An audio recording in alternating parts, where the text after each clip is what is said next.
Marvel's attempt at redemption after Captain America Brave New World has debuted. It is Daredevil, born again, but, boredom again perhaps, as nobody, relatively, decided to watch the show. And why? Because of a completely stupid decision by the Walt Disney Company to run it against the essentially State of the Union. And so, what does it mean? Well, we have the review, but not many of you will ever see this show.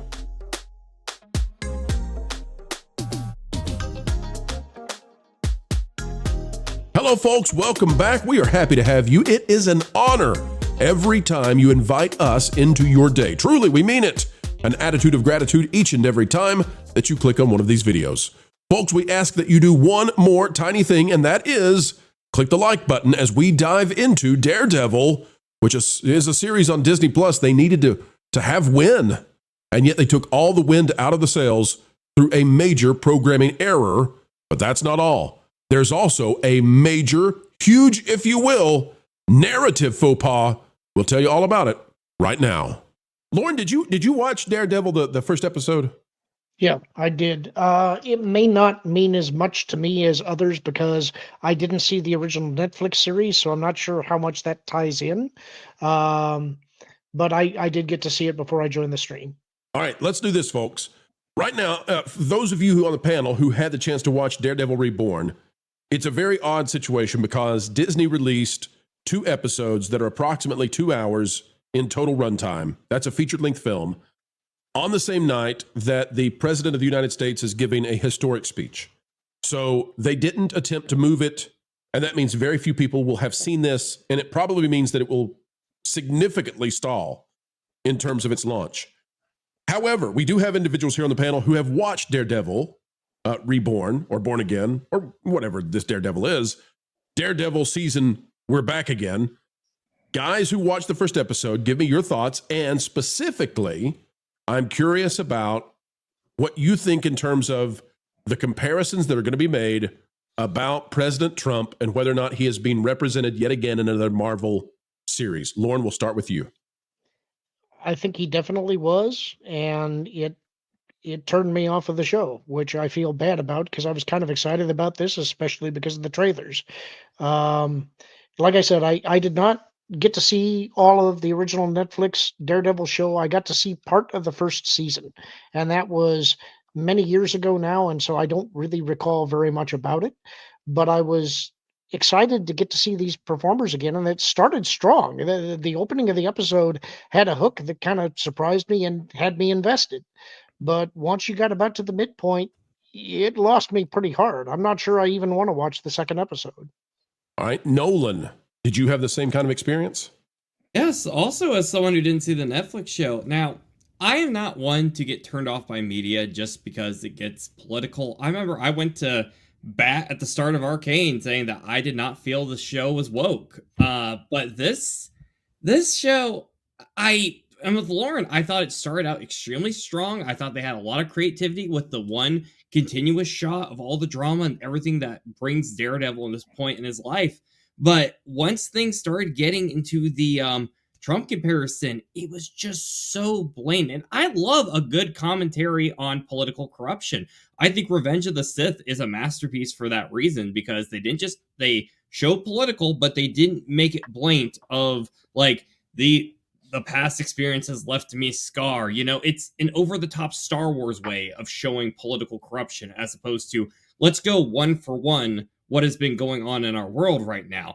And I don't want to go too much into details for the sake of, politics and possible spoilers for our audience. But I will say, watching it, this is one of the first times I've ever watched something that has brought comparison to our current president to where it was literally putting me in a bad mood watching it, because I go from seeing that to, in another tab, I see all the drama going on X, and it just, that escape that a lot of people long for. You can have real world stuff because that is part of what makes things, timeless. It brings good morals. It brings more relevance into your life, what you can learn from entertainment. But this, I thought it came off as preachy, and I hope it rebounds later, but it just kind of left me feeling it was okay, but it put me in some moods, and I didn't like it.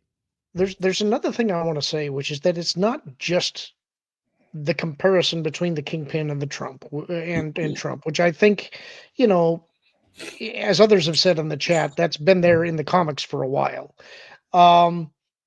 It's also that this is so obviously a certain political ideology's fantasy of what they believe the current time is. And when you're putting those thoughts and opinions in the protagonist's head, that really does tell you what you think of your potential audience. And that's why it's such a huge turnoff for me. If it was just the Kingpin, I don't know that that would have bothered me enough to want to stay away from it. It was everything taken as a whole, though, that was just it's a fantasy for these writers, and it's not a particularly good or healthy one. So legend has it that this is how Captain America Brave New World was originally scripted and written and all of that. And then the reshoots happened. And this sounds to me like it's the same kind of thing, just minus the reshoots. So that's going to be a significant problem for Marvel, and so not good all around. However, Marvin, did you have a different opinion on this by any chance? So I haven't seen it yet. I came right from Toonie Talk Wrestling right over to here. So I mean, I'll have a look see, and I'll get back with my opinions later on. But I mean, I am not as I guess sensitive to that stuff. I feel that a lot of people project those things, and I'm not saying you guys are. But I'll take a look and see if I agree with your assertion. Because all right, I mean, I didn't think Daredevil season 3 leaned too heavily into this stuff either. So, I mean, other than somebody saying fake news one time, I literally just rewatched it this week. So, All right. Other panelists with other opinions on this, please share them how you thought this was portrayed. I thought this was a good start, generally speaking. My bigger issue with this is that I don't know if anybody else noticed this, but it looked like to me that they were leaning into some CGI heavy shots in the fights, and it threw me off because I don't think there was any CGI in the fights in the original Daredevil series, and it just made me remember the Ben Affleck movie. And it wasn't that, like, that part of it. I was like, that's not this Daredevil. This Daredevil is supposed to be far more grounded. Now they did have a lot of that fighting in it as well. But this is in the opening scenes. Like it like started off in a very, very good place for all of the characters, and then it quickly devolved into this fight scene. Of course, that's what it has to do. But that's where, like, I was like, I hope I don't see a lot of that. I hope I don't see a lot of this weird kind of clunky CGI, because it wasn't even good. Like there were some parts where you're like, that almost looked like bad AI. It didn't move the right way. Like when you see a 6-fingered person in a shot. I had some issues with that. Other than that, some of the other fighting was pretty good. As far as the drama between Kingpin and Daredevil and their characters, I thought that was very, very good. It's what, as far as the comparisons between Kingpin and Trump, I think you're going to see those regardless, because Trump is actually from New York. He is a businessman who did become a politician. So it's almost hard to not see those comparisons. It's just looking at those comparisons and the way they're trying to paint them in this. That they're going from a certain perspective, and you can either dismiss it completely, take it with a grain of salt. It can, like Lauren, it can turn you off completely. I can totally understand that too, because it's one of those things for me. It's like, yes, it does turn me off, but I'm going to get past it only because I understand where those comparisons are coming from. These are just the people that write this stuff are a little bit deluded. Let me give two things to look for when you watch it, Marvin, so that you can understand why I'm drawing the comparison that I am. Sure. The first is watch the reaction when the Kingpin gets elected as mayor of Matt to the crowds around him. That's a minor thing, but it gets into the mindset of the people that I'm talking about. The bigger comparison is actually how they framed the relationship of the Kingpin to his wife, and how that would relate to how a certain political persuasion would be framing the relationship between Trump and Melania. I'm Now- interested to see that, because the Wilson and Vanessa combination was, I mean, that started in the first season of the first, started in the first episode of the first season of Daredevil. So I'll be interested to see if that is something we can make the connection to. Now, there's also the issue that there is a shooting in this. Guys, is that handled in an appropriate way, or is this something they should have removed perhaps from the show? Are you talking about? Well, I mean, the shooting happened in the Echo series that they discuss it here. Where I noticed the reference in particular that framed it in the way that it brings it to our modern society. Real world is the debate. There was a scene, and it almost looked like that scene was added in later in like a reshoot, because it clearly, I think it was on a television in the background. You could see the debate, and it was like there was like an argument going back and forth between the opponent of Fisk, and then Fisk saying, "Well, you didn't experience it, but I really have," kind of. Right. And so maybe a little too close. A little too close to reality. Maybe leave that out. Kevin, what do they have to do to get a Daredevil show right on Disney Plus? And what would it take at this point to get us excited again about Marvel? Because that's the job at hand, right? We've got Thunderdolts, we've got Fantastic Four, and then we're off to the Avengers. So what is it going to take to get people excited? What should this do rather than what it is doing? I mean, for me personally, and I've said this before, I would fire Kevin Feige, and I'd probably bring Ike back. Kevin, I'm glad you came in with a toothpick and really chiseled away. No, Kevin goes for the sledgehammer. Get rid of Feige. I've got the damage control crew here. I want to knock the whole thing down and turn it to rubble. It starts with one. You have to win your actual comic book fans back. So let's get grounded back in the stories told in the books.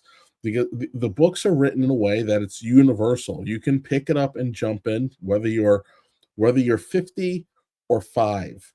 Those classic Marvel stories were written so that anybody could jump in. So you don't have to worry about over-explaining. Just get this content fun. Get the wackadoo, crazy politics out of it. No one wants it, and frankly, no one has wanted it for a very long time. It's the second The Dark Knight made $1 billion, and then Iron Man did extremely well. I knew the writing was on the wall. They were coming for our stuff, and they weren't going to let it go because they saw a brand new avenue to go put money in their pockets. People have been sick of this since before 2012. There was an out revolt in 2016. It got really nasty in 2020. Now we're all done with it. We just want to go back to enjoying things again. So if I'm Disney, that's the first priority. Make this stuff fun. Get it tied back to the books. Tell everybody else to shut up and make sure that you're having a good time. And get rid of Kevin Feige. That's right. Culture, let me go to you for the final word. When it comes to Daredevil and all this other stuff for Marvel, they got to find something that can be at least exciting from a content standpoint. What do they have? What is in their portfolio that they could access quickly that would generally bring back Marvel fans? Well, I think they're on the right track. This is weird for me to say, especially since I haven't seen the show yet. But if you think about the street level characters, those are the most granularly familiar to people. They feel them. It's like reaching back in your childhood and going, I know this character. I understand this character. There's not any real power here other than these things. And they're formidable in an entirely other way. So going down into Hell's Kitchen in this particular instance is perfect. It's one of the reasons why the Netflix shows worked. The idea that you can go back and do that same thing. Disney actually listened here. This is the first time that we're seeing them roll things back. They had 4 episodes shot of this, and then they stopped. because they were not on the right track. They knew they weren't on the right track, and they had a real sense of, we can do this the right way and go back to the Netflix scheme of making this happen. So I think they found it. You're going to have to get back to the base level characters, and characters that are fun, or characters that are understandable or relatable. And that's the thing that they've always said. Well, we want to be relatable. And then they give us Ms. Marvel. Well, that's very relatable, especially to the majority of comic fans. So when you look at what they're doing with Daredevil, and they're bringing it back down to the street level in Hell's Kitchen, that's a win. It's a win for all of us. And look, you go back to the same characters. None of these people that are in there now, Froggy and oh gosh, I forget the redheads. Karen, that's right. Thank you. Yeah, you go back to those characters. They were beloved. They cast them perfectly. They had great performances on the Netflix thing, and then bringing them back, pretty smart. So when you look at it in an overall perspective, this is something everybody can appreciate, and everybody understands Matt Murdock's, right? It's very American. That character is probably one of the most American characters that Marvel ever put together, because despite adversity, overcome. Next adversity, overcome. Next adversity, overcome. It's a constant battle for him. And it's not just because of his blindness. So this is, if instinctually, if you were trying to right the ship, it would be with Matt Murdock. It would be with the Punisher. It would be with, the Luke, bring Cage back. That was Jessica one of the Jones. greatest shows created, right? Jessica Jones was really good the first season. The second, but anyway, I want to put you down, Culture. I'm writing down in my notes right now. Culture is not advocating for an Eternals miniseries on Disney Plus. Yes, I am, and I'll tell you why. Okay, tell me why. That's perfect. That will display everything that Disney has done wrong in both film and television product ever. Culture, and then we've had 5 years of that. Really, do we need more? Really, we need more? I think one last dose of a whole bunch of people trying to be depressed while being superheroes is exactly what everybody It's needs. like 5 years of serving Alpo to foodies, and Culture's like, no, they need a dose of the fancy feast. Let's hit them up. That's right. I think their headspace was right when it came to this Daredevil series. I will say I only saw 30 minutes of the first episode before here, so I haven't absorbed all of it. But and I'm very familiar with the second season. Very familiar with Jessica Jones. What is it? Iron Fist, Luke Cage, all of those. Punisher, of course. And you can see that they're trying to do a facsimile of that. I don't know if they stick the landing though. That's the thing with the CGI nature of it. But I know they're trying, and I will applaud their efforts for that.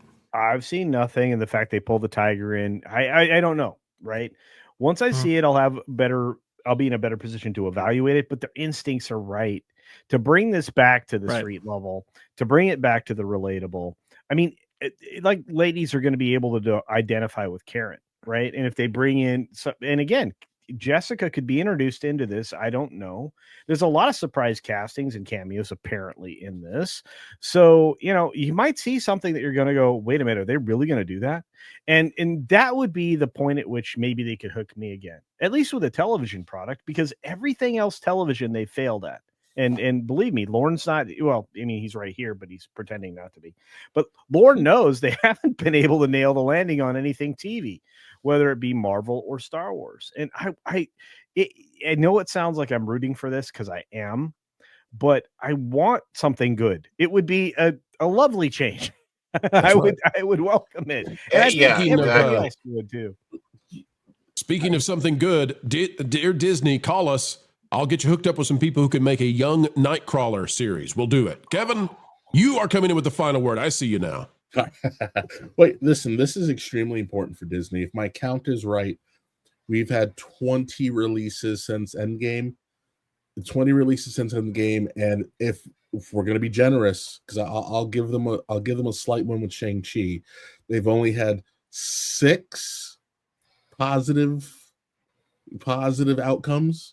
And they had to rely on one goes to Sony, and really one goes to the Ghost of Fox. Yeah. So they are not, they're not in the winner's circle right now. So if they putz this up, coming off of a brand new turd and everything else that's coming down the pike, I'd say it's a wrap. Just pack it up, go home. You're cooked, as the kids say. You heard it from Kevin. Don't putz the turd, or else you're putz. wrapping it up. Oh, no.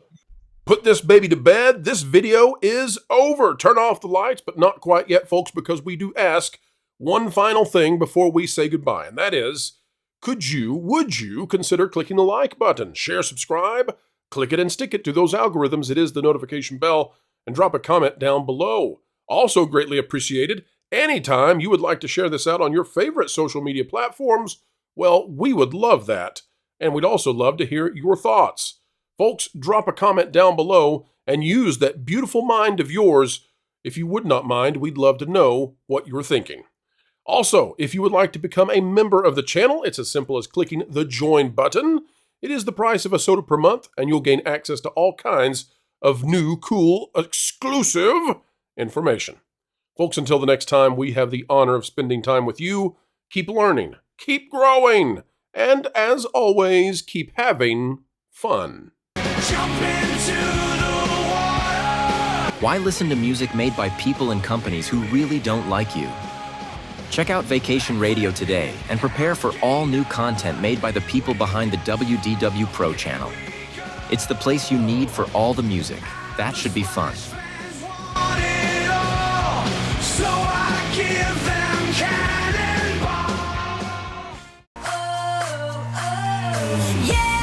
Hundreds of songs, every genre you can imagine.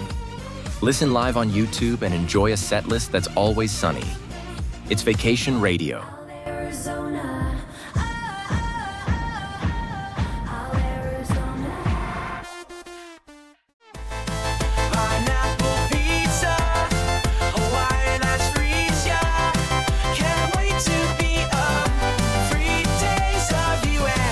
What are you waiting for? Every WDW Pro video has a link to Vacation Radio in the video description. Try it out and subscribe today.